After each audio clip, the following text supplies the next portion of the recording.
some of those contradictory situations I'm referring to. But anyways, it was a very challenging thing for me because it took me to my master's level courses with some of the fine professors I had, and I really went into international monetary and financial economic topics, and I really went through my own notes and books, tried to remember them. So the notion of, obviously, the notions referred to as being obviously important, leverage, there are different forms of leverage. For example, if we look at operational leverage compared to financial leverage or total leverage, the situation may vary. Again, that's something we don't have the time to discuss. Now, a few more points, and then I stop for questions. Some of the hypotheses you make, I agree with basically the broad framework of the hypotheses. In economic modeling, we can't do otherwise, other than making those hypotheses, whatever they may be, and to what extent we can be limited by the hypothesis, we still have to do. So that's the problem of neoclassical modeling. We make hypotheses and we have to stick by those hypotheses, and we have to go through all the process. But then at the end, we're going to be contradicted because of the earliest hypotheses. So this brings me to the points you raised also today, and I did take some notes. For example, the idea of, I brought it up with Keynes' total production being systematically mismatched by total expenditure. That's systematically a crisis situation or constantly a crisis situation. According to the classical system or classical theory, there is no crisis because the system auto-regulates itself.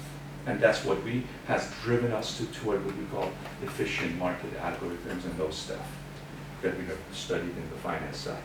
And when you refer to financial assets do not create wealth, I was a little bit concerned about this phrase. Maybe you meant something else. Financial asset is a form of wealth. I don't know what you mean by wealth, but if you mean by wealth something other than the ability to purchase assets or own assets, it might be a different definition. But for me, monetary wealth is financial asset position. And again, maybe you meant something else. I just brought it up because it was not in the paper, but it was in your presentation. And I'd like also to finish by bringing up some other limitations, but of course, also provides us the opportunity. I'd like to be part of this with the discussions we had. I'm really interested very much into this. You mentioned it in the very into your last slides, but it wasn't in your paper as much. You do make some references. We talk about the model as it is, but we really forget about the regulatory environment. You do mention it indirectly when you go into making the indexes. But those financial indexes have been also very much associated with specific regulatory measures, which have been pretty much in the process of being reinforced. After, for example, 2008, we had a series of new banking regulations. We have reinforced the way banks have to operate. So these regulatory issues take us to the level of government and institutions. Government by itself is an institution. It's a meta-institution. So we don't really hear so much about this regulatory institutional links. The other question that I'd like to bring up, and you mentioned it at the end, was the link between fiscal and monetary policy. Even though we, in our classical theories, we make a distinction, fiscal policy is tax policy, fiscal policy is government expenditure, monetary policy is interest rate control, and eventually money injection, monetary creation, yet they're interconnected. The problem of interconnection is because the government itself. Our governments in this part of the world are the largest borrowers. They mess up with the market. They're regulating and yet they're messing up. Why? Because they constantly have to borrow. In fact, part of the financialization index could be associated with the ability of controlling the predatory lending and borrowing of government. Government is a lender and borrower. Lender of last resort through its financial system, and the bank would be called central bank system, but at the same time it's a big borrower. It actually crowds out all the private sector systems. Our governments are very active on financial markets to go and get where the money comes from to finance. Of course, that is also an issue that needs to be discussed. So tax policy talked about Piketty and Sayes, who's teaching at California, University of California, Berkeley. And if you go to what these guys have been saying, especially the success they've been encountering, and I finish with this, is simply because they're bringing political economy to the fore. They're really bringing the very concept of what was political economy in the first place about. It was about how we regulate the economy through tax system. How do we make it more equitable? And then how do we make sure that market is a mechanism to help that purpose, to achieve that goal, and not the other way around. So this is maybe, and I'm very interested in obviously discussing this further with the authors, is also a way to consider if we are making a financialization index within a macroeconomic framework that you have defined, maybe we should also look at some of those hidden dimensions, the role of government, the role of institutions in accelerating that process. There was one last paper, and Roland, you mentioned to me the authors are not here, and it was interesting for those who would like, and I read it very carefully, and it's connected to the idea of modeling, is how we can forecast financial crisis. But then the forecast, the authors who are not here today, they said something about we should find a relation, I mean, they focus on what they refer to as external finance and exchange rate. How we can go into what we call identifying the forms of investments that come from outside, which was a little bit complementary issue with your paper. You are in a closed economy, and yet, in reality, you're open.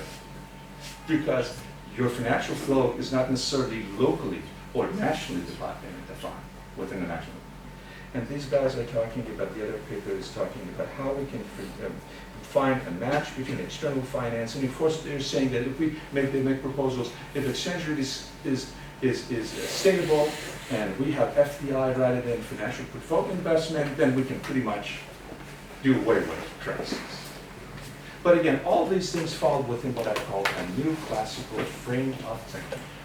We believe that those roles and stocks exist as such, and we forget behind what the institutions do to reform it. So I was trained a little bit like an institutionalist. I always believe that the simplest format idea of institutional economics is much more complex than the most complicated neoclassical mathematical form. That's my view of it. Because if we have a lot of factors that are really bounded by human behavior, government, the definition of government, rule of law, justice. We talked about, obviously, what we call responsibility, responsible finance, all those things. Of course, Thomas, you're an expert on these issues because at TED you're working very much on this sustainability issues bring this.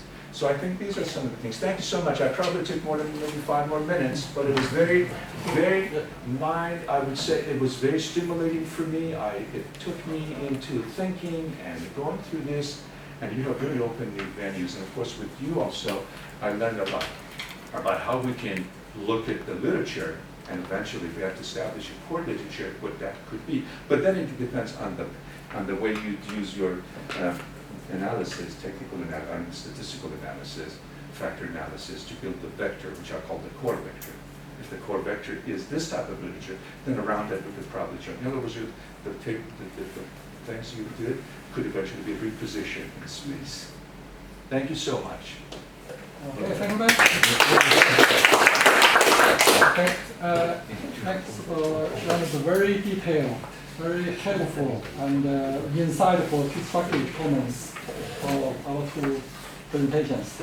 And now for 2 presenters, do you have any feedback on the comments? If you have any clarification or any further, or whatever answers if you have.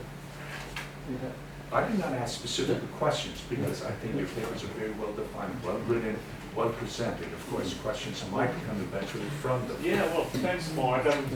Sure. Thank you for reading the paper so carefully and for your very insightful It was not comments. easy to read, by the way. But very interesting. Yeah, the first comment on that you made relates to the heterogeneity of the panel in every country. So the countries that we use are classified as high income by the OECD. So that would be a classification. That's a raw one. But then our econometric methodology controls for this heterogeneity. So it's a bar model, so we have a lag dependent variable, and also we have individual fixed effects and time fixed effects. So if you believe in econometrics, which I think is an open discussion, our model allegedly controls for that by the the rules that are accepted usually. But yes, I think that we use the panel there will be much more gained by looking at individual countries, because the path is different in each country depending on the institutional context that you mentioned. So that's, then you talked about inflation, the fact that the model doesn't have inflation, the fact it's a closed economy, and I think that's a very important point. We had a long discussion about it. Our choice was to say, okay, we want to tell a story, a theoretical story that is as robust as possible, but we cannot go into too many realistic hype. We made a choice there. Yes. But we made a clear distinction between our theoretical model and the empirical test. So all the real world implications, inflation, trade openness, government indebtedness, population growth are included in the empirical side of the paper, right? So our theory is simply, we work in a simplified world, right? And the model is quite complex, I mean, at least for me to understand, because I worked with Luis, and I was, okay, well, where is he leading us? So we have fully aware of those limitations. It's a rhetorical exercise, it's telling a story, and then when we test it, we bring it to the data, we're trying to control for those various elements. So that's how I would answer.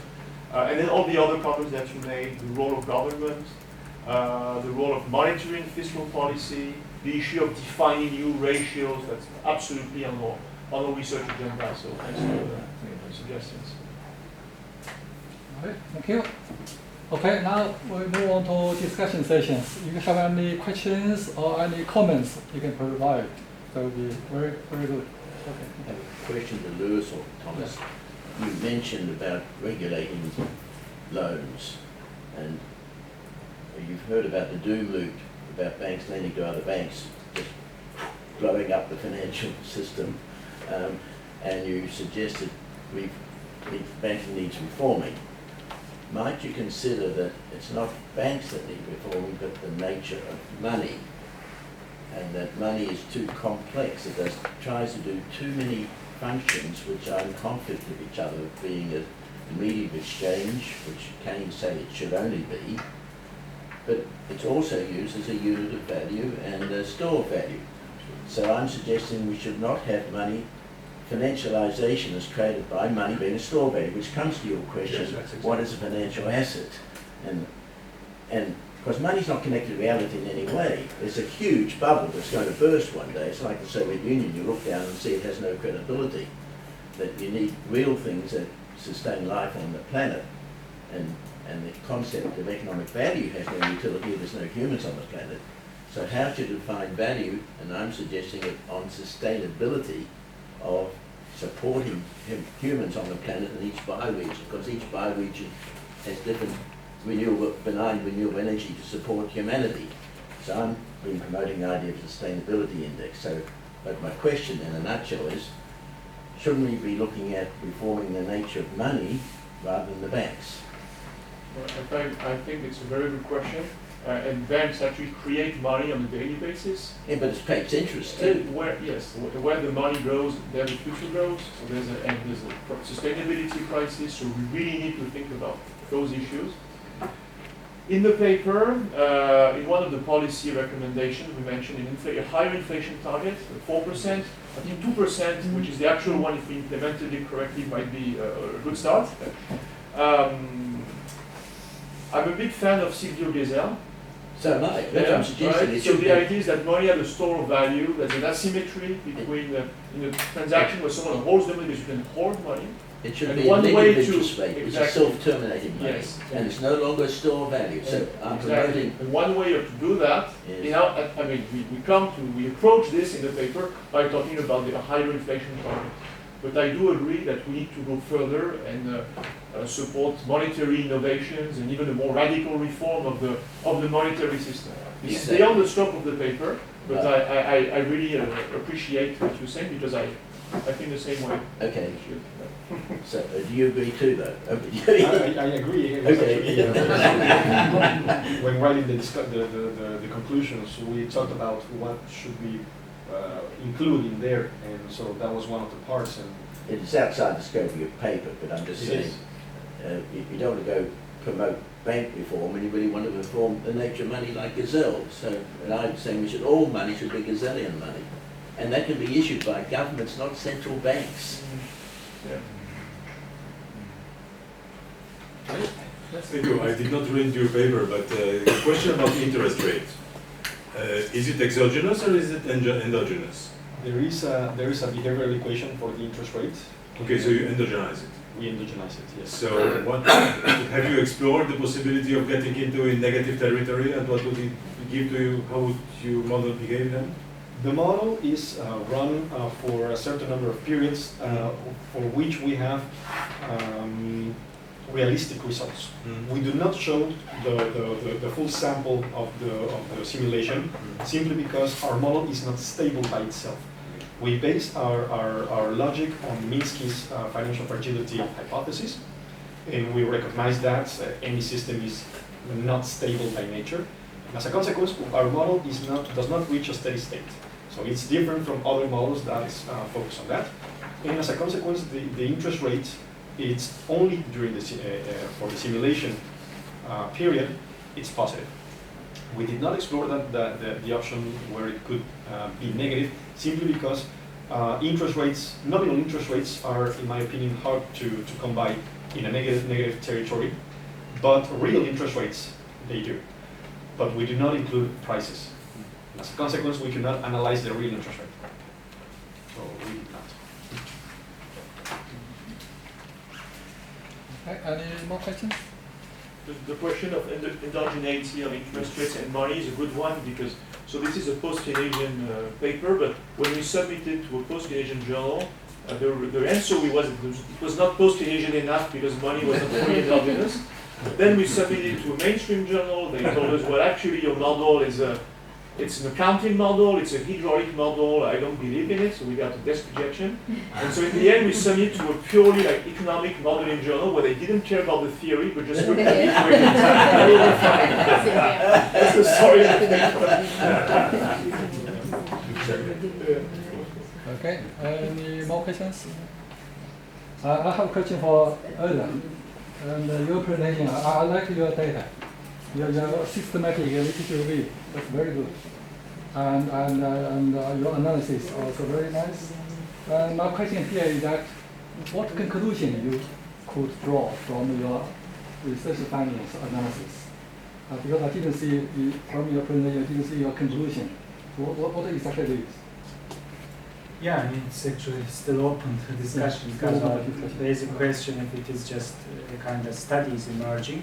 Yeah. But I mean, this is kind of only just part of it to check the literature and who is just publishing and what. But in order to just go further about this question, then one needs to check also the kind of research environment in terms of, I mean, networks emerging, conferences, workshops emerging around the topic, even maybe interdisciplinary research centers or even graduate programs. I mean, because that's how those interdisciplinary studies, previous interdisciplinary studies emerged and established. Yeah, in terms of that, it is still kind of open question yet. I mean, that with this analysis, we can just only partially explain that, yeah, it is more and more interdisciplinary. Yes, I mean, there are signs, but we cannot just prove it. Yes, I think your tentative conclusion would be the financialization, this area has not yet become independent inquiry studies. But that I think deserves to be explored further.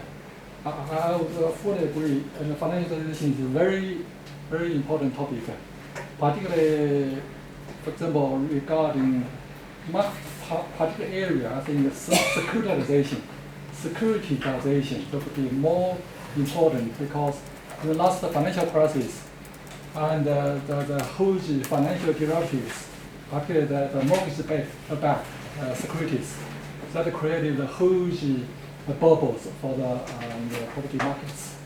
And then when the bubble burst, right, and then caused the financial crisis, I think the major issue may be derived from the financial derivative markets. because the whole market is there, create the whole bubbles.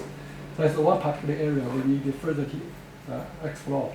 Whether or not, for example, what's the roles of financialization, particularly securitization, and in the whole financial markets and in economy, and what the potential consequences, particularly the negative consequences, not just the positive.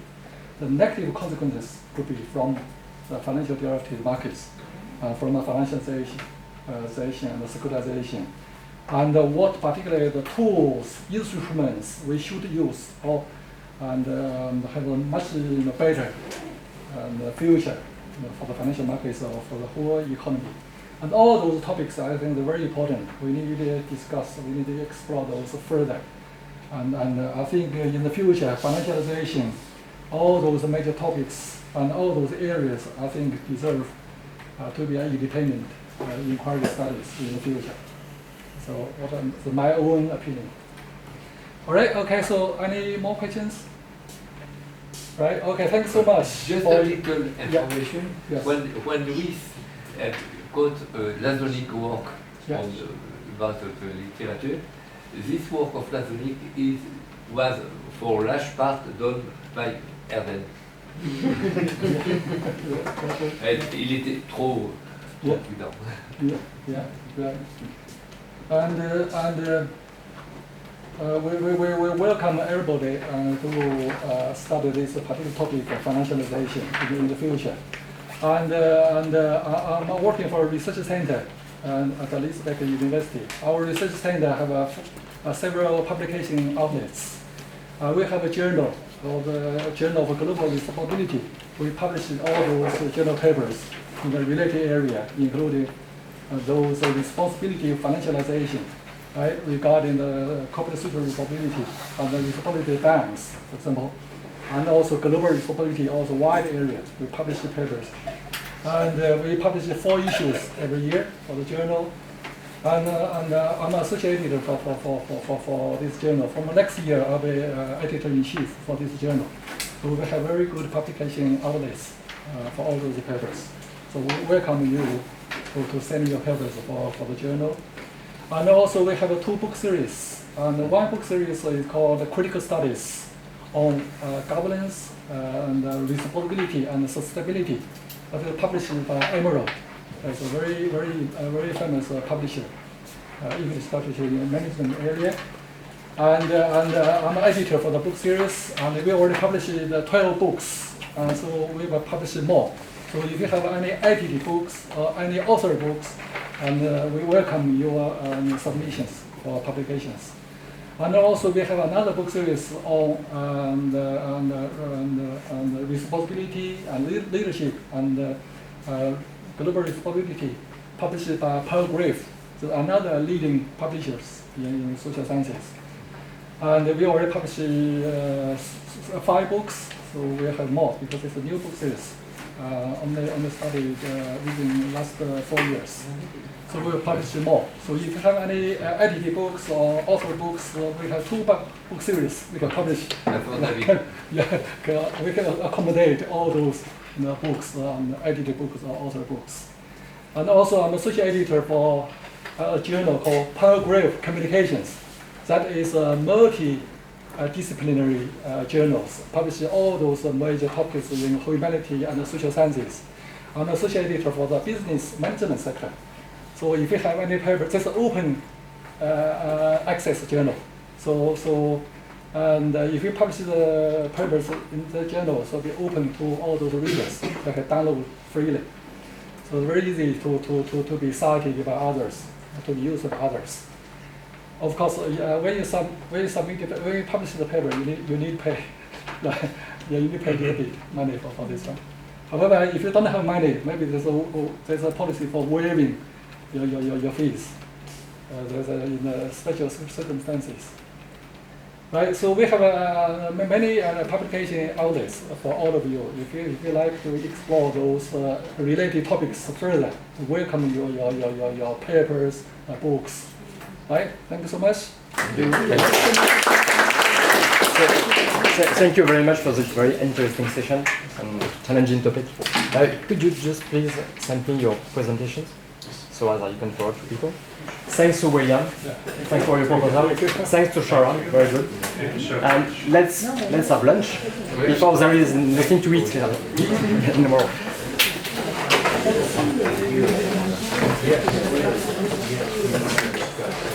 Finalement, on aurait pu garder au lieu des séances dédoublées, on aurait pu les faire. On aurait pu les faire. Oui, Bon, parce après, que ça aurait été c'était- un peu. Non, 3-3-2, ça faisait 4. Ouais.